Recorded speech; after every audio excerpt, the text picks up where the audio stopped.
Alright, welcome back everybody. We're going to be starting a tutorial series on Crash Bandicoot, how to make Crash, yada yada. I'd continue the Rayman one now, but I'm just burnt out on Rayman, so we're doing Crash. Anyway, this is the default scene that opens up when you start a blank project in Unreal Engine. So I did start a blank, or Unreal Engine 5, but I did start a blank project. And we're going to start by creating a new level, or we're going to start by setting up our folders. So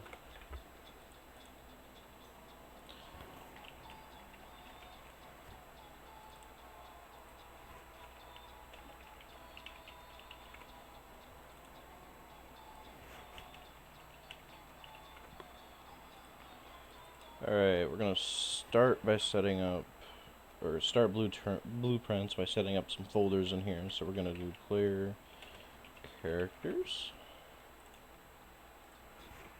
player controllers, game modes, and crates and items. That's what.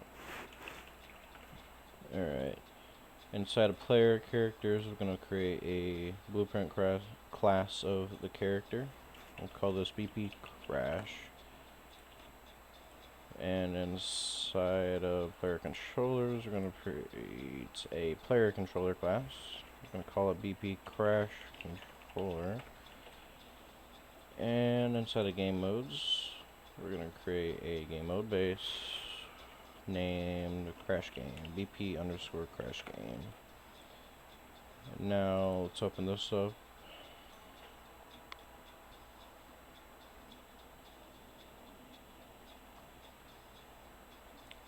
This is taking a bit to open for whatever reason.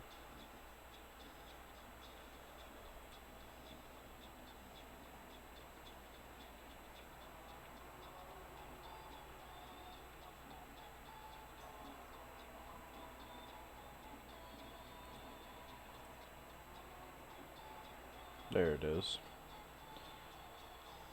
Alright, in the details panel, we're going to go through here and select our stuff. So player controller class, we're going to choose BP Crash Controller. Default pawn class, we're going to choose BP Crash. Compile and save. And inside of project settings, which is normally edit project settings, I have it docked up here. But in project settings, we're going to go to maps and modes, and we're going to change default game mode to BP Crash Game. That way, when we hit play, it should set us down and we don't have any control. Yep. So now we're going to go to input, engine input, and we're going to start creating a couple mappings. So action mapping, we'll have jump and attack and crouch. Alright. Jump, spacebar. Attack, I normally do left mouse, but you can do whatever control you want. Crouch, I'm going to do both the left control and right mouse. And I guess we should we can set up gamepad stuff as well for this. So for jump, it's normally face, button, bottom. Attack is pretty sure that's square on PlayStation, so that would be face, button, left. Crouch, we're going to do face, button, right, which is normally circle. There we go.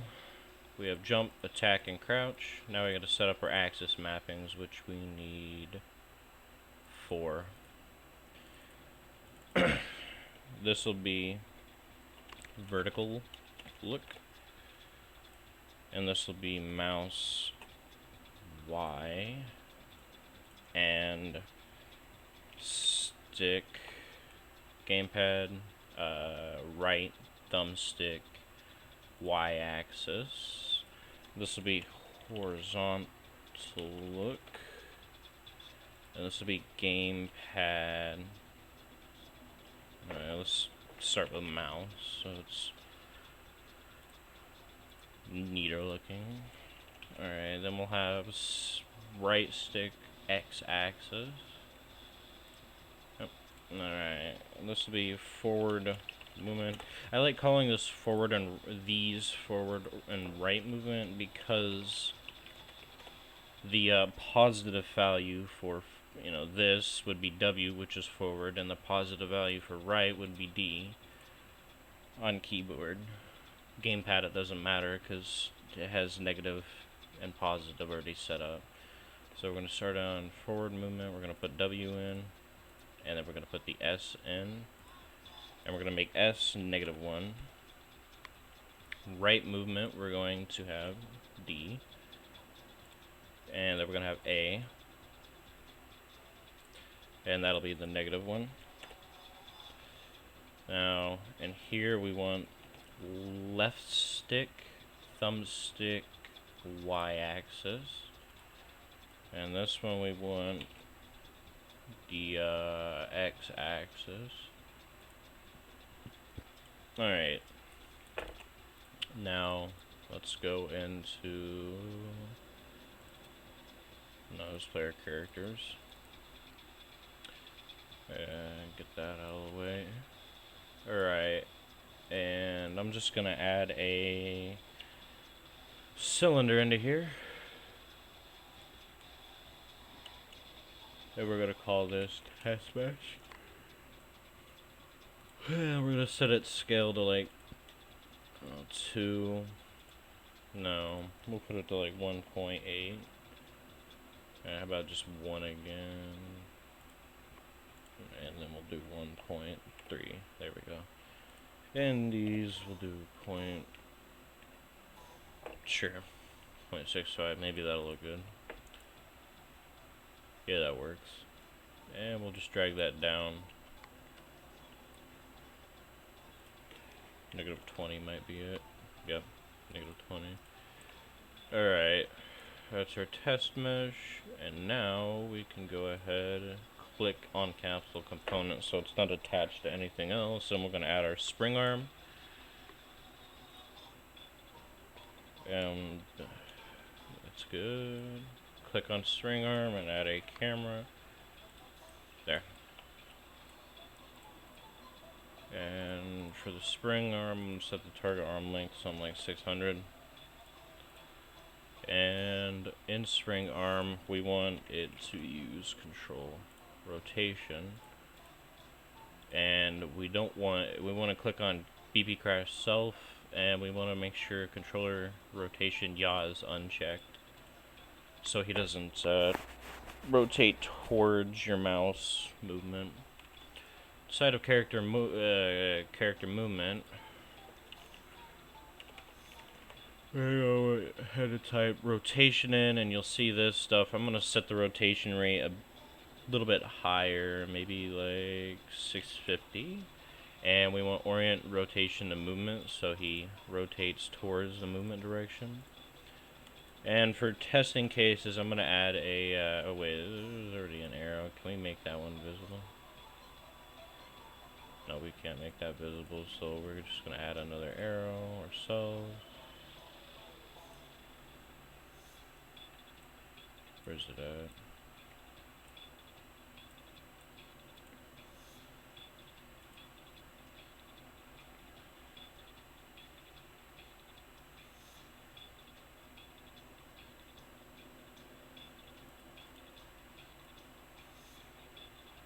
Okay, that's our arrow. I was confused. We'll just call this direction. And we want to make sure it's not hidden in game. And then now if we hit play, We'll see our pawn put in. I don't know why the camera's facing like that. That's weird. Anyway. Oh yeah, let's quickly get into a new level. We'll call this level testing. Open it up and we'll get it set up real quick. So we're gonna drop in sky atmosphere, sky light, exponential height bar, and directional light. There we go. And I'm just gonna zero all these out.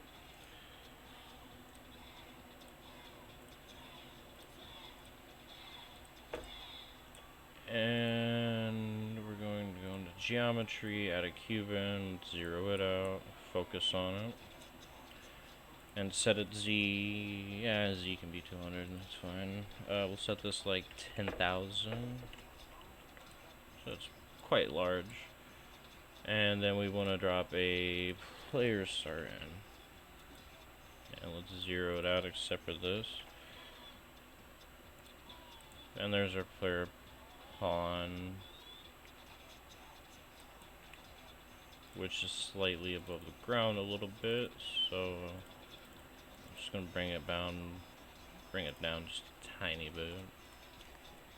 Do like -22. Okay.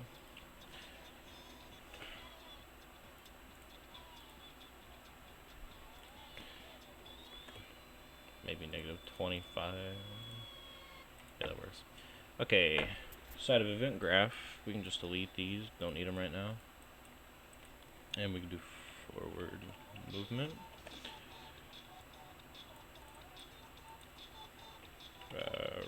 Right movement.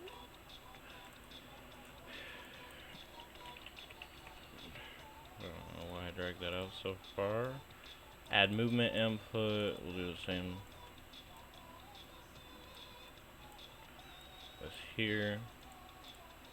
And for the world direction, we actually want to make a new camera component variable. Call it current camera. And we actually do need to begin play. Do current camera. Oh no. Do set. Grab camera out and plug it into there. That'll ensure that this starts as the default current camera. Now we're gonna take this and we're gonna say get rotation. Get world rotation. We're gonna split that. We're gonna make rotation. Make rotator. And that's what we want. Now we just want to get forward vector and the right vector. What this allows us to do is it allows us to switch out cameras and not have a really shitty control feel. It actually follows that camera and by default follows this camera.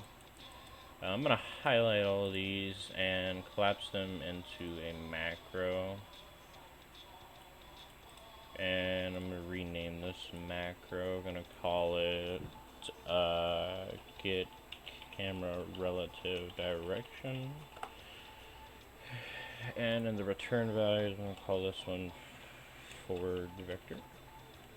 And this one right vector. There. There's our movement. Works perfectly. Now we can highlight this, press C, and call it movement.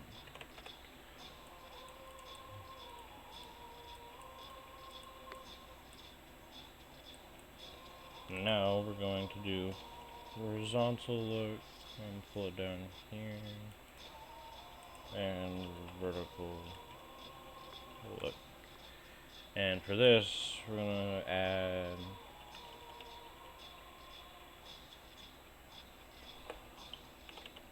is a rotation.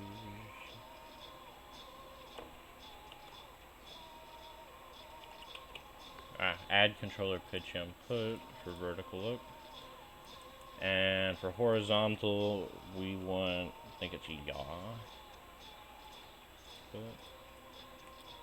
Right.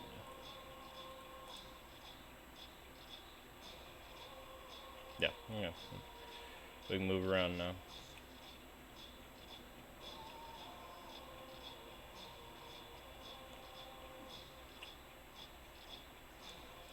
Cool. Now we can comment this and we'll say camera control. The only reason I'm going through how to create a character controller is because I want this to be a full series on how to make Crash from scratch, rather than starting from the third-person template and going from there. And here's the basic setup. Now, the jump is where it gets new, I guess. We want action events jump, and we just want to say jump.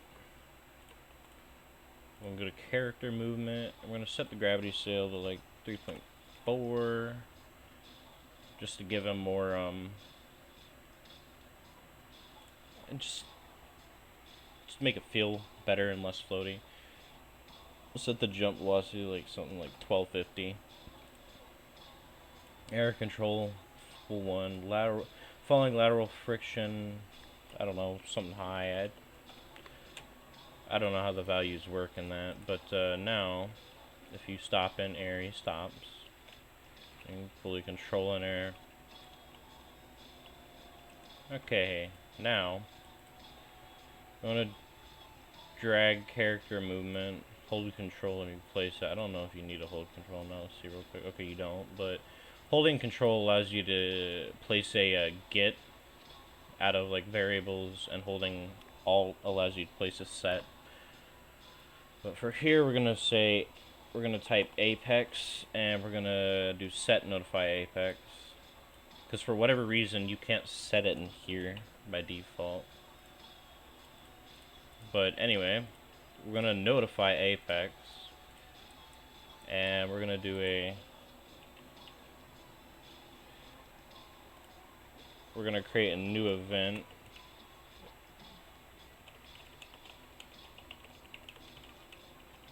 A bit long of a name, but it is what it is. I guess we can, so that we don't have to have it up here.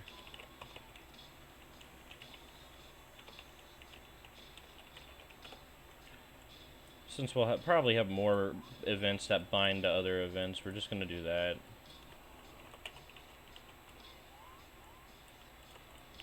Okay, now we're going to take this and drag this to wherever we want it, which preferably down by the jump. Okay, now on here, right,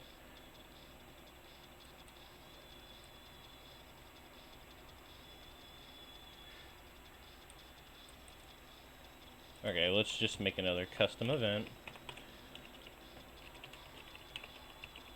We're going to call it event start fake gravity.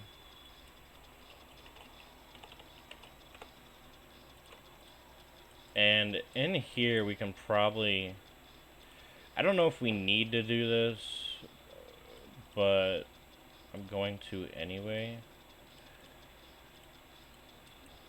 And for testing right now, we're going to do a print string. We'll say jump apex reached, or whatever you want to put in there. Okay. So what this does, it allows us to keep our up jump velocity, right? And then we can customize how his falling gravity is. Before, in other tutorials, I just made it to where it activated the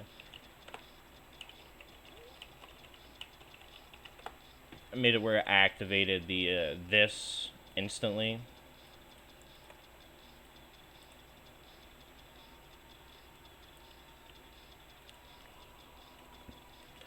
Okay, let's just drag this down here. I'm gonna say gravity scale. Oh yeah, before this, we're gonna want to make sure before we even jump or set that, we want to drag this over here, double click that. We want to make sure that we set gravity scale. By the way, the only reason I'm doing 3.4 is it just something I found felt nice, so you can use whatever number you want to start out with. It doesn't matter as long as the jump feels good to you. Okay, the reason we want to set that there is so when you jump, your character isn't super heavy and can't jump. Okay, so we're gonna set the length to something like point, I don't know, 0.35 maybe. We're gonna add a new track. I'm gonna call this gravity scale, and we're gonna add 2 keys. I'm gonna set the value of this to, like, I don't know, we'll do 10. Make its time 0.35, so it's the max, and this value needs to be 3.4, and its time needs to be 0. Press these two so we can zoom in to fit, and we're gonna add another key, and I'm gonna right click it and do auto, so it's smooth. Do auto here, and then we're gonna go back here and do that. Okay, our jump should work now. Yeah, you see, like, just starts falling a bit faster once he now if we, I don't know, place a few things to jump about on.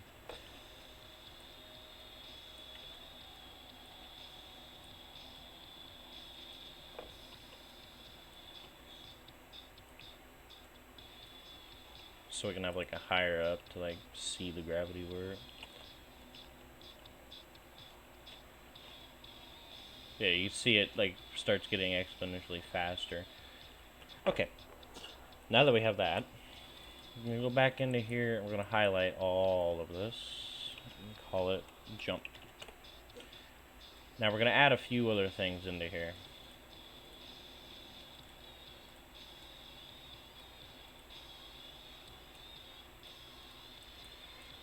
Okay, we're gonna add a event on walking off ledge, and we're gonna start fake gravity on that. If we don't do this and he walks off the edge, this is what happened. He just, oh well. Yeah, another thing we need to do is on landed. I guess we can take this away in this case, but I'm not going to. As a redundancy check, I'm going to keep that. We're going to just do that. Okay. So he's not just at 10 gravity constant. But if we fall off, well, it's not as bad, but normally he'll have his like slow, nasty fall, so we're just going to put that in.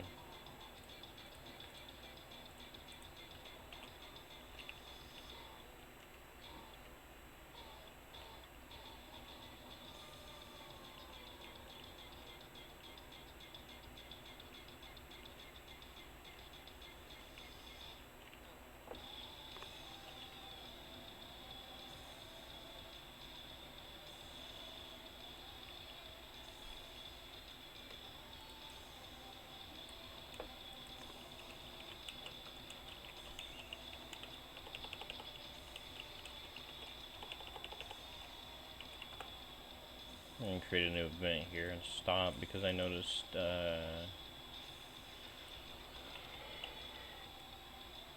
that he's still at like, I don't know, 10 gravity. You know, let's put this before this.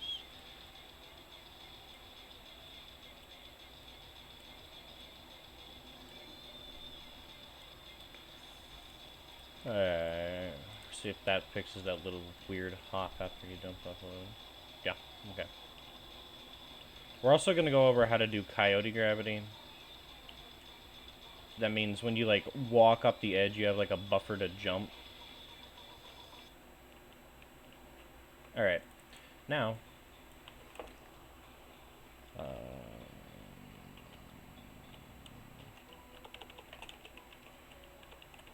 Okay. Now we're going to do the spinning.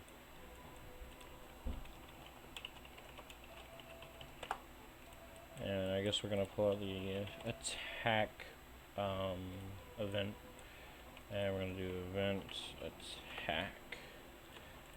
Okay, so in Crash, he normally, if he's standing still, he only breaks the closest crate to him.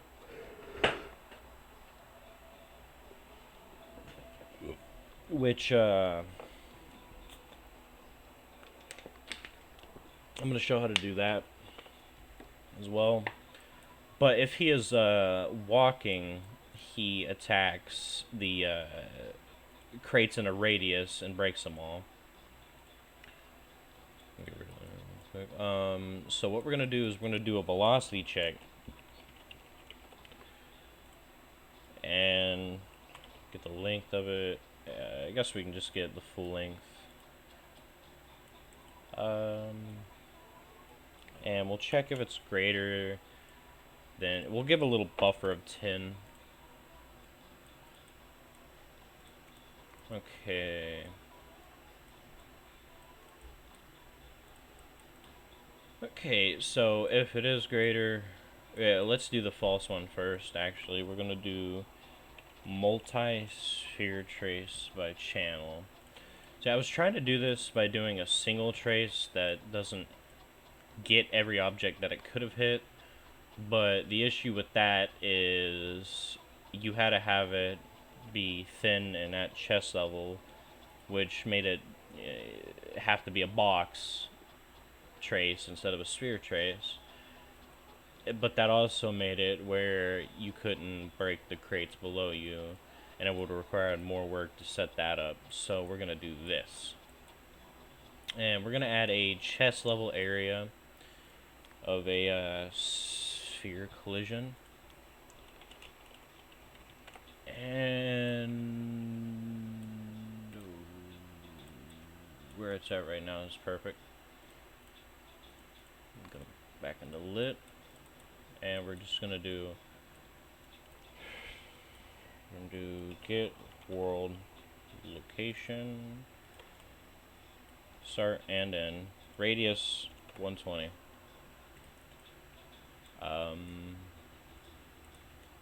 We didn't set it to we'll do for duration. Yeah, there we go. Now you see it doesn't show up when he's moving. That's because the other trace is supposed to happen then. Now, what we're going to do is we're going to say for each of these, we're going to break the array element. We're going to say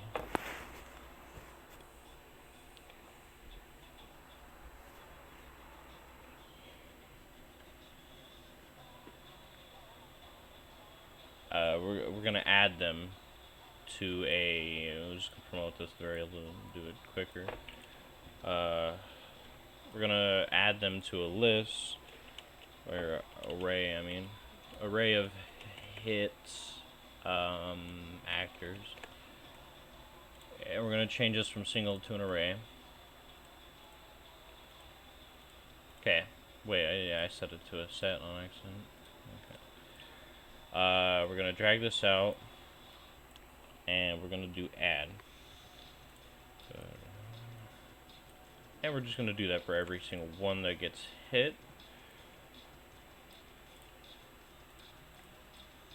And we're also gonna create a list of distances.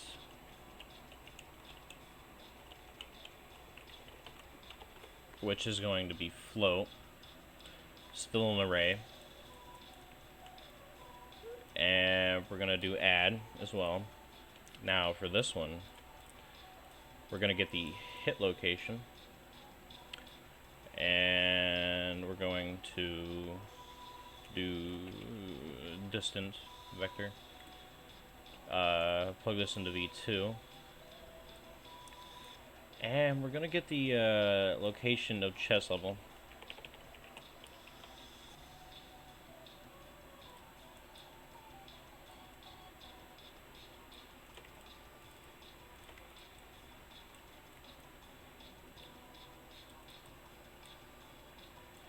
Okay, now at the, wait, we can collapse that so it's shorter. Now at the end of this, right, we want to, we'll just do a destroy actor for now. Actually, that might be a bad idea. We'll just do apply damage, and we're going to pull this out, and we're going to say min of float array. Then we're going to pull array of hit actors out, and we're going to say get a copy. And we're going to plug this into damaged actor. We're going to, I guess, pull this up here. We're going to take that and plug it into there. Now we apply damage to that single one. And at the end of that, we take both of these and we do clear.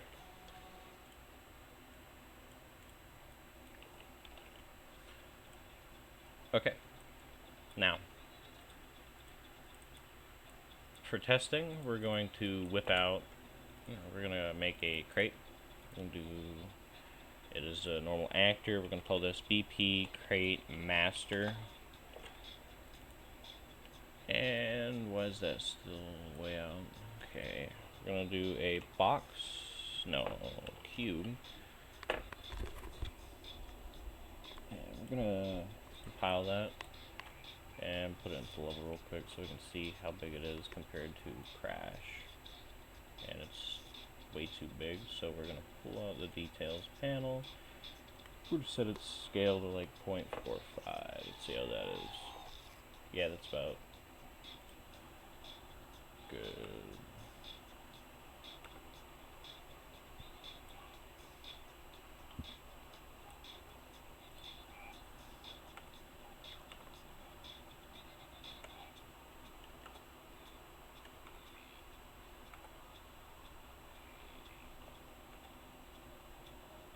I don't like that, but it is what it is.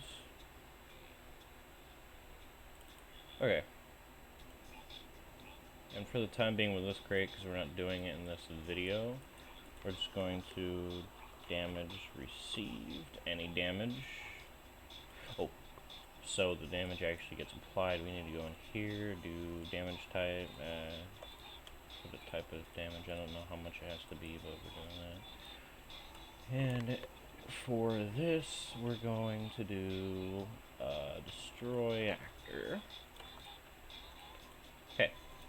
Now, I'm going to pull a couple of these on top of each other, and you'll see that when you come up to these, they are way too small, but when you hit, it gets the, that one, like it's supposed to do. Then it should get the bottom, then the top, which it's not, because it's probably getting this and adding it to it, which is where it comes in that we need to go and add a new trace channel. So instead of engine collision, trace channels, new trace channel, we'll call this spinnable, I guess. Default response would be ignore. And for these, we want them to be much bigger, do like 0.8.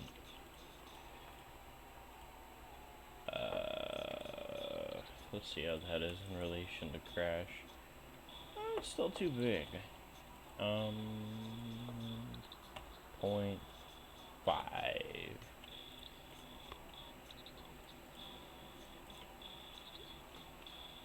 I feel like that's still too small. 0.6.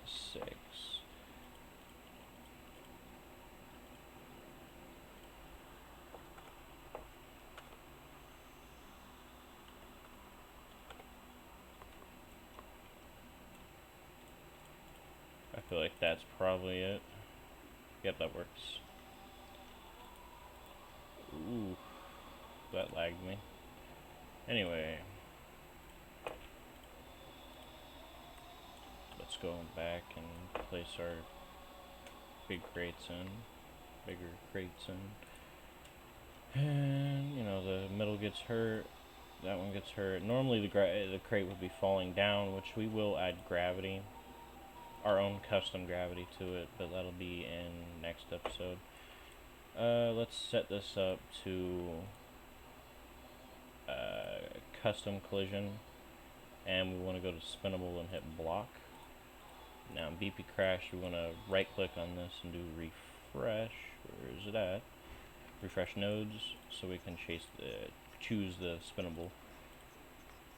I don't know if that was the actual issue, or it's just okay. That isn't supposed to happen. Because that's not the closest. The closest would be that little middle one there, not the top. But somehow it's taking out the top one.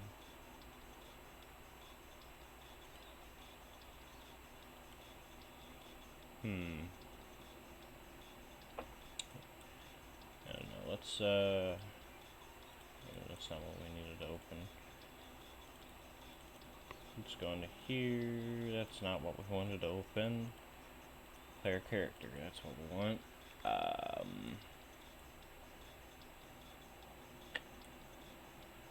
Okay. Let's do a print string. And we'll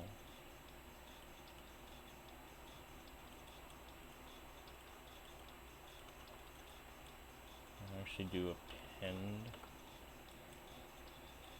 so we can see all the things that gets hit by it. Oh yeah, one thing I need to do is only do this if there was a hit. But yeah, we're gonna get the distance as well.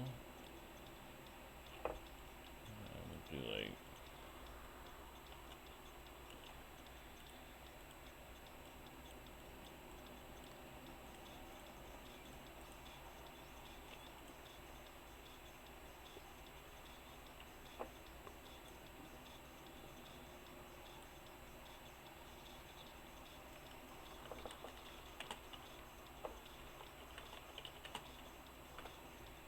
okay, somehow the distance it's getting is 0, which is just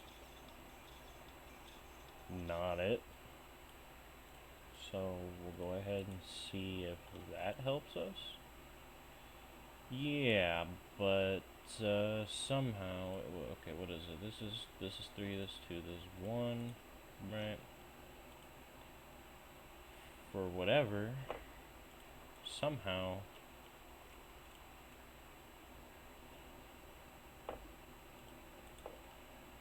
what is it, 3 is less.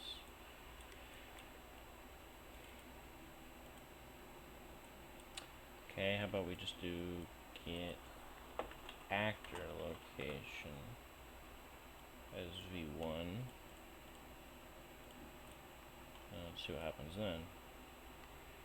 How is that closer at all?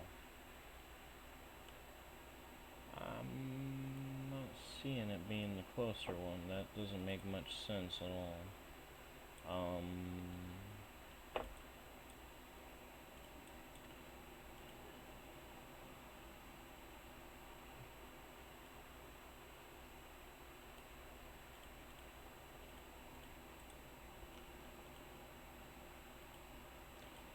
And somehow that's 0. So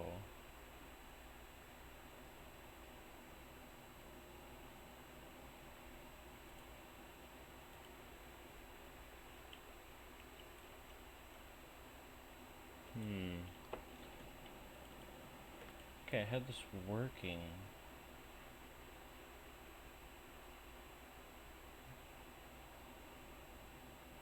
last night on my own project,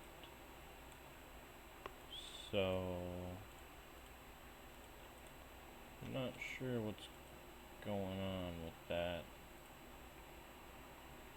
because that second one should be the closest in relation to it is like chest point, but I'll probably, I guess, change it a little bit. I don't know. Technically his chest would be down here. And let's also make him a bit thinner.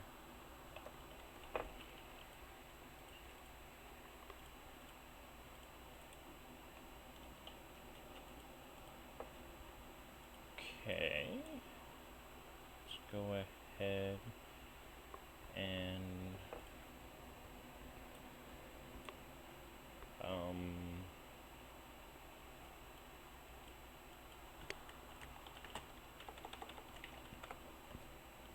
world location here.